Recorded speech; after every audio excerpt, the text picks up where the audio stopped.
Good morning, good morning, good morning. I hope you're all having a fantastic day. We're going to go ahead and do a gameplay review on a new game called Forgotten Playland.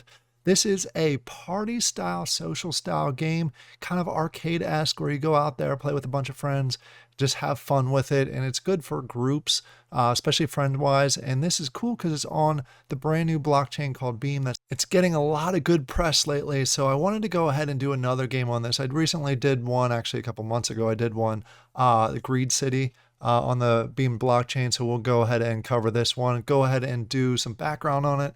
Actually show you the gameplay itself, and then go ahead and jump into it and let you know if it's something that I'll be playing in the future or if I won't be. But before we jump into the video, please take a quick look at this disclaimer. I'm not a financial advisor. This is not financial advice. Please make sure you do your own research before you jump into any project. Don't take my word for it. Just make sure it's right for your situation. Now that we got that out of the way, let's go ahead and just talk about a little bit of around the background. Again, Forgotten Playland, if you want to go ahead and check out the website, it is forgottenplayland.com. It is on the Beam blockchain, which is, again, brand new out there and something I'm very high on. I really like some of the games that are coming out here in the near future for the Beam blockchain. It is a social party style game. So basically, you're going to get a group together, jump in there, play a quick game, and just keep cycling through a bunch of games and seeing who can win the most out of all the games. And the games are kind of fun.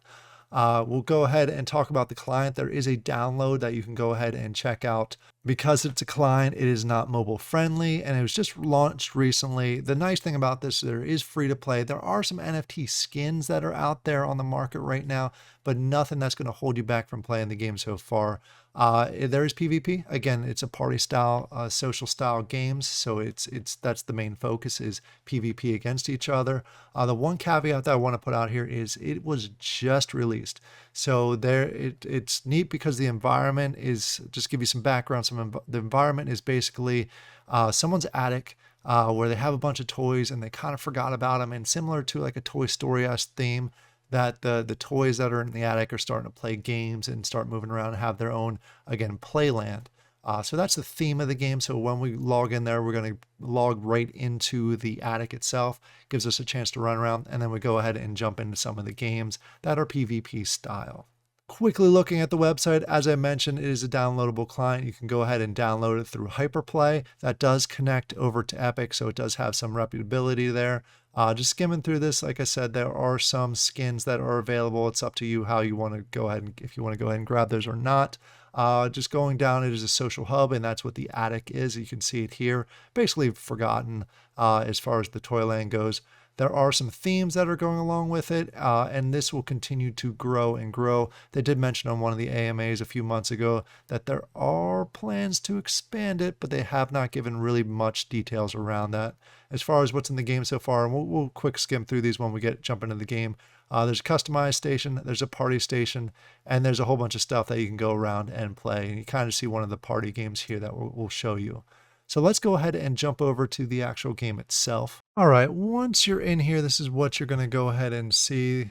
This is the basic login screen. You have the playland, the settings, and you can go ahead and quit. And then you'll have your main, I guess your main teddy bear that you have there. So we'll go ahead and click on Playland.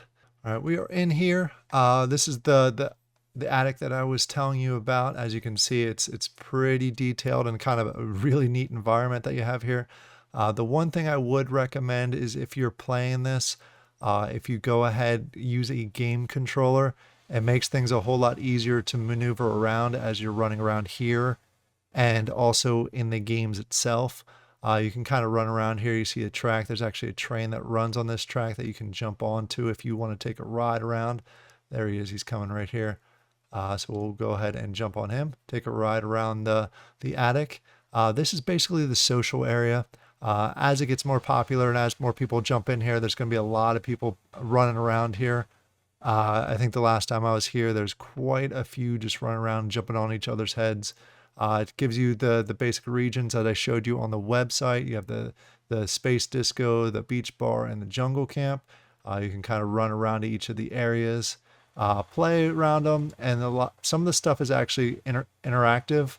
There's a soccer ball that's around here that I was kicking around earlier, and like I said, the train you could jump on. There's the soccer ball. You can go ahead and kick the soccer ball around. You can step on it and roll around on it. It's kind of neat how they have some of the interactive stuff in here. You can climb around on different things. It's just a fun little playground area that you can go ahead and run around in. They have the beach over here, but that's the social area. These I think all these are going to have different things down the road that you can go ahead and play. But the two main areas in the game right now is this one right here, where you can go ahead and customize your your character however you want to do it. You have a number of default options that you can go ahead and do. And then you have the locked items, which the locked items are going to be, uh, they're going to be the NFTs that you can go ahead and select if you want to go ahead and do that. Now I just turn myself green. The next item that I wanted to show you, this is the actual game box. This is the toy chest, as you can kind of call it. And you jump in here to play games with a number of other people.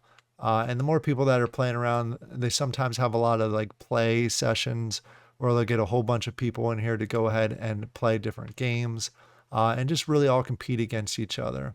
So if you go around here, you can see where it says X Party Games, and you go ahead and click on this, and you have the option to go ahead and quick play. Right now, I think there's only 3 or 4 games in the system, but there's going to be more in the system in the future. Right. So we're jumping in here. Just so you're aware that there wasn't anyone in the game playing right now. So you did some footage from before recorded. This is one of the games, and this is actually was a fun game. I wish I was able to play this a little more, or you could select the games. It just, like I said, I started out with a keyboard and a mouse, and I struggled to control. I'm the one, the blue, and whoever I'm playing against just crushed me, knocked me right off the side. That was one of those games where you basically, you're on there and you have 3 lives, and then you kind of get knocked off and then you're over. This is going to be the next game where you're basically kind of on a raft and you're trying to get through all these obstacles, but you also have to worry about the other players that you're playing against. They're trying to knock you off, and again, it's like 3 lives. And you can see I'm the one with the pink hammer, warrior lion. There it is. I lose this again too, just so you're aware. The person I was playing against was pretty good. So basically, you're just trying to get through all these obstacles, avoid the things you can't jump, so you can't jump over that.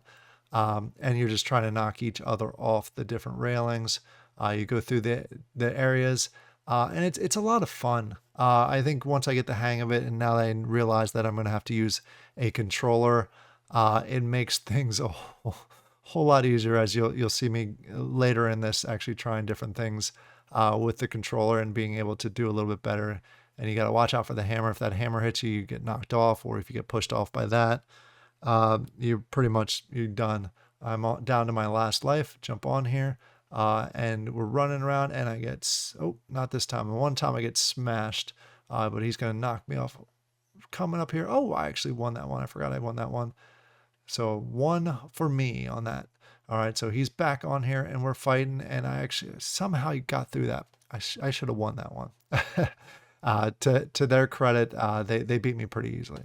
They were pretty good, and they were able to just knock me around super easy. All right, we're on to the next one, and this is kind of like a Simon Says, and this one was tough. It was almost impossible with the keyboard, and you're gonna see what I'm talking about right away. I did play this later on with a controller, and it worked out a whole lot better. But you can see you got to kind of jump over the color that flashes, and I instantly jumped right into the water and I was done. But thankfully, so was he. So in the next one, you go to the same green, and then it goes over to the red. So the goal is to jump to green until it flashes, and then try and jump again. And I tried a different approach, and that did not work. But you see he got to green, and then he went over to the next one. And every time you jump on something, the thing that you jump on goes into the water, which becomes very challenging when a bunch of you are jumping at the same time. But I have 1 more life left here, and spoiler alert, it does not go well. So we'll go ahead, and as soon as he pops up, I was actually able to make it this time, but this now is where we run into an issue. I actually made it. I forgot I actually made it there. And then I got to get over to the blue. And then I got to make it back after this flashes. And I think that's where things go wrong. Yep, I slipped right off of that ducky and I ended up losing that one. And here is the last game that's currently available. You're on a ball, you're rolling around, and you got to avoid the thing that pops up. And I think this is the one I win. No spoilers, sorry. But you're rolling around, and you see at the top, the different one's going to flash. Whatever it lands on is going to basically knock whoever's on it out. This time it's the flame, and he just happened to be on the corner of the flame.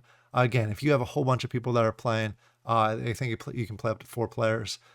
You're all rolling around and you get knocked off. What we're going to do is going to go through the next couple pretty quickly here. So you'll see we'll start recycling some of the games. As I mentioned, there are 4 currently available, and they're brought to you randomly. A couple things. Let's go ahead and give you my overview on the project, or overview on the game itself. To be honest with you, it's got to put the disclaimer out there. It is new, so they still are trying to get a handle on a community. There are some days where this is super popular and there's a lot of people that are running around. And then there are other days like this and today where, depending on what time you log in, you may have some issues finding some people to play with. That's pretty normal with the way Web 3.0 is right now. As far as the gameplay it goes, the couple things I wish they adjusted a little bit. I wish you had the choice of what game you were going to go ahead and play. Like I mentioned when it started, that I would have liked to try the game with the table, where that train was going around. The first game that I showed you, and there I just got smashed by the hammer. I would have liked to go ahead and play that one again with a controller. I think I would have done better with that. But it is what it is. But the couple other small things, and this is all small, and it's going to be resolved over time, is the selection of games. Like I said, there's right now only 4 games available, which are fun games. They're fun games. They go very quickly though at times. Um, so it's you kind of get into a game and then you're automatically out of the game. So it would be nice if you could go ahead and select the length of the games. That would be neat also. But I can see them making adjustments as they're going through, and continuing to refine. I've heard on an AMA that they have like 15 games that they're currently 10 to 15 games that they're currently working on and testing out. They're not live yet. Obviously, they got to test them out and start rolling them out. But it's a fun overall game, and especially if you get a group of people together, I can really see this becoming popular as far as people just jumping on streams and getting challenged by a whole bunch of people for like an hour or 2 hours and just playing over and over again to see who can win and see if you can beat the streamer. I could see that being a cool event that they have going on there. I also think the social environment I actually think the social environment is probably the best part right now. That attic area that I was running around earlier, I thought that was really neat. Just what they've done with that. You can tell they've put a lot of time into that. And then as that becomes more interactive, I think that's going to be neat. Is this a game I'm going to actively play at the moment? I'm going to play it on and off. If I'm able to get some streams together, or the events that are going to go on, where they have a number of people that are joining, I definitely will join those and play those. And it's also going to be something that I watch because I'm curious to see what other games that they're going to put out there. Like I said, they have a number of them that are out there and available. Is this a game that you could? It's missing some things as far as I really enjoy leveling. I really enjoy the grind of proceeding or moving forward in a game. So it'd be neat if they're able to add some aspects of that to it. But I don't think that's the design of the game. I think the game is designed to be a party style game, which is great, which is going to get a lot of people excited about, especially as you jump in there and you're all playing together. It's a nice party fun style. So if you like that kind of game, it's definitely something worth checking out. It is free to play, so it does not cost you a thing to go ahead and jump in there. Downloadable client. It's not mobile friendly, so you do have to have a PC available. But let me know in the comments down below. What do you think? Have you tried the game? Have you tried Forgotten Playland? If you have, which one was your favorite of the 4 games that are currently available? And just let me know if you have any questions or anything that you want to go ahead and let me know if you want to jump on some time and just play. We can go ahead and do that. I hope you all have a great day, and I'll talk to you later. Bye.